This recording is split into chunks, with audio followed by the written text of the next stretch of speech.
Welcome to Legal Edge after college. मेरा नाम है अर्पिता एंड आज हम डिस्कस करने वाले हैं एक बहुत इंपॉर्टेंट चीज।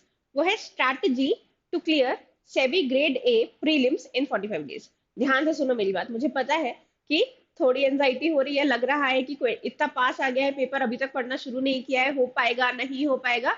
देखो, अगर कैलकुलेटिवली चले, अगर बहुत हिसाब किताब लगा के चले तो फिर हो सकता है। क्या करना है ये इस वीडियो में बताऊंगी, इसीलिए वीडियो को एंड तक देखना।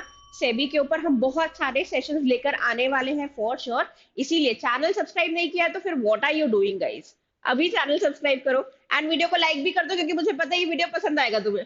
चलो, सबसे पहले समझो SEBI grade a legal officer का सिलेबस क्या होता है। देखो, किसी भी एग्जाम को फतेह करना है ना, तो शुरुआत तो बिल्कुल जीरो से करनी पड़ेगी। एंड जीरो होता है कि कैसे इस एग्जाम को हम इसका सिलेबस पहले समझे। ठीक है, सबसे पहले सिलेबस देखो एक बार। तो जो प्रीलिम्स है उसमें लॉ में क्या पूछा जाएगा आपसे? Indian contract act, sale of goods act, Indian partnership, specific relief, constitution of India, arbitration, conciliation, CPC, limitation, administrative law, jurisprudence, important Latin terms magazine, law of tort, consumer protection and TPA. ये है आपके law का syllabus. इसके अलावा इसमें और क्या पूछा जाता है? आपको इस पेपर में पूछा जाएगा English, logical reasoning, general awareness and quantitative aptitude. अब ध्यान से समझो बेटा, कितने क्वेश्चन आएंगे? इंग्लिश के 20, लॉजिकल के 20, जनरल अवेयरनेस के 20 एंड क्वांटिटेटिव एप्टीट्यूड के भी 20, यानी 80 क्वेश्चन आएंगे। 80 क्वेश्चन का वेटेज जो रहेगा वो 100 मार्क्स का होगा, 60 मिनट आपको मिलेंगे। अगर आपको ये एग्जाम प्री आपको क्वालिफाई करना है तो आपको एग्रीगेट एग्रीगेट यानी पेपर 1 एंड पेपर 2 दोनों मिला के आपको लेकर आने हैं 40% मार्क्स, बस। ठीक है, 40% अगर ले आए तो हो जाएगा। 40% लाने के लिए इन 80 क्वेश्चन में तुम्हें कितना करना पड़ेगा? तो ये जो पेपर 1 है ये 30% में इसमें क्वालिफाइंग है, यानी 30% आपको पेपर सही करना है। तो 80 क्वेश्चन में से 80 क्वेश्चन में से अगर आप 24 क्वेश्चन भी सही कर लेते हो, 24 क्वेश्चन बिल्कुल डेफिनेटिवली फुल एक्यूरेसी के साथ अगर सही कर लेते हो, बस पेपर 1 हो गया सॉल्व। यानी इसका मतलब क्या? इसका मतलब देखो, तुम यहाँ पे अपनी स्ट्रेंथ के साथ प्ले करो। ठीक है, अगर तुम्हें लगता है English is your strength, English पे कमांड अच्छा है, इंग्लिश के क्वेश्चन तुमसे बन जाते हैं, तब इंग्लिश पे फोकस करो। इंग्लिश के साथ फिर तुम लॉजिकल रीजनिंग, अगर तुम्हें तुम्हारा फेवरेट सब्जेक्ट लगता है, तुम्हें लगता है कि पजल सॉल्व कर सकते हो, ब्लड रिलेशन, सीटिंग अरेंजमेंट्स, ये सब तुम्हारे लिए बाएं हाथ का खेल है, तो फिर लॉजिकल रीजनिंग पे फोकस करो। या फिर जनरल अवेयरनेस, रेगुलरली अपडेटेड रहते हो फाइनेंशियल सेक्टर के बारे में भी एंड करंट अफेयर्स भी अच्छे से पता है।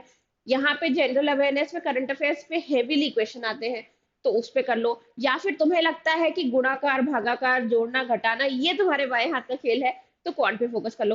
कहने का मतलब बस ये है कि सभी चीजों पे इक्वली ध्यान देके पढ़ने से अच्छा इस समय ये होगा कि 2 सब्जेक्ट्स उठाओ और ऐसे उठाओ जिन पे तुम्हें फुल कॉन्फिडेंस हो, जिसपे तुम अपने आप के बारे में ये सोच सकते हो कि हाँ ये मुझे बनता है।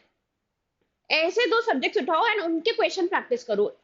प्री का जो होता है, ये वाला जो पेपर होता है, ये इजी टू मॉडरेट ही आता है। ये इसके नोटिफिकेशन में भी लिखा होता है कि इजी टू मॉडरेट ही आएगा पेपर।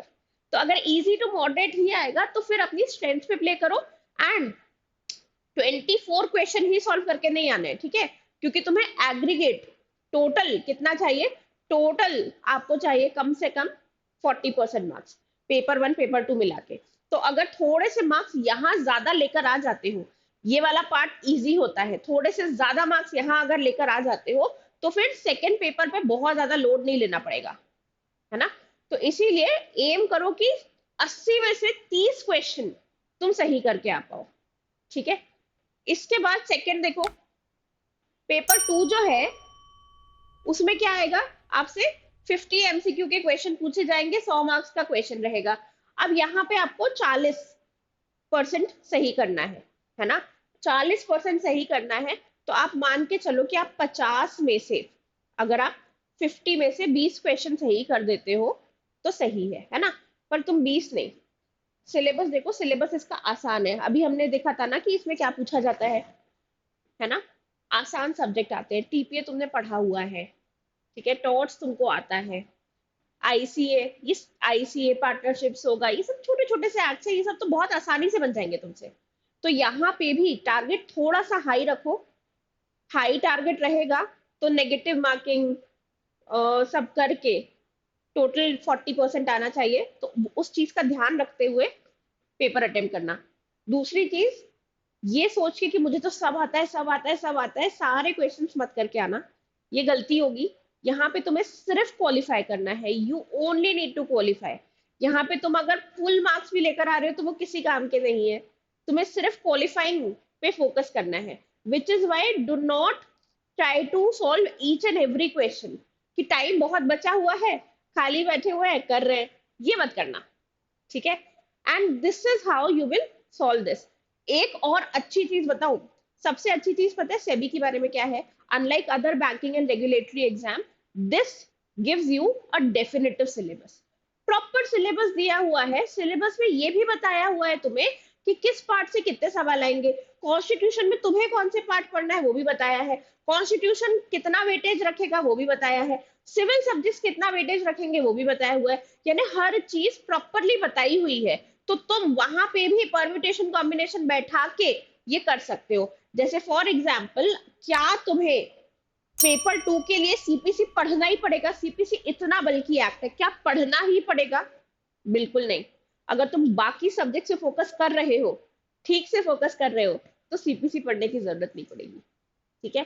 तो ध्यान से, थोड़ा कैलकुलेटिव होके, अगर अभी से स्ट्रैटेजी के हिसाब से तैयारी करोगे तो डेफिनेटली सक्सेस मिलेगी। और मुझे पता है ये पीडीएफ तुम्हें चाहिए है। इस पीडीएफ में तुम्हें सिर्फ सेबी का ही नहीं, सेबी के अलावा बहुत सारे और एग्जाम्स के बारे में भी इंफॉर्मेशन मिल जाएगी, जैसे RBI grade B, IBPS SO, new India assurance company, airport authority of India, CLAT PG, AILET PG, CUET, IIT Kharagpur and ILI, इन सभी के बारे में तुम्हें इंफॉर्मेशन इस पीडीएफ में मिल जाएगी। तो ये पीडीएफ मैं इस वीडियो के कमेंट सेक्शन में पिन करवा रही हूँ, ठीक है। इसी बात पे लाइक कर दो वीडियो, सब्सक्राइब कर लो चैनल, बहुत सारे फ्री पीडीएफ चाहिए है तो। चलो, thank you so much, all the best. किसी और तरह की हेल्प रिक्वायर्ड हो, किसी और तरह की अगर हमारे एंड से जरूरत हो तो जरूर बताइएगा कमेंट सेक्शन में, and we will surely try to come up with those videos. Thank you guys, all the best, happy learning.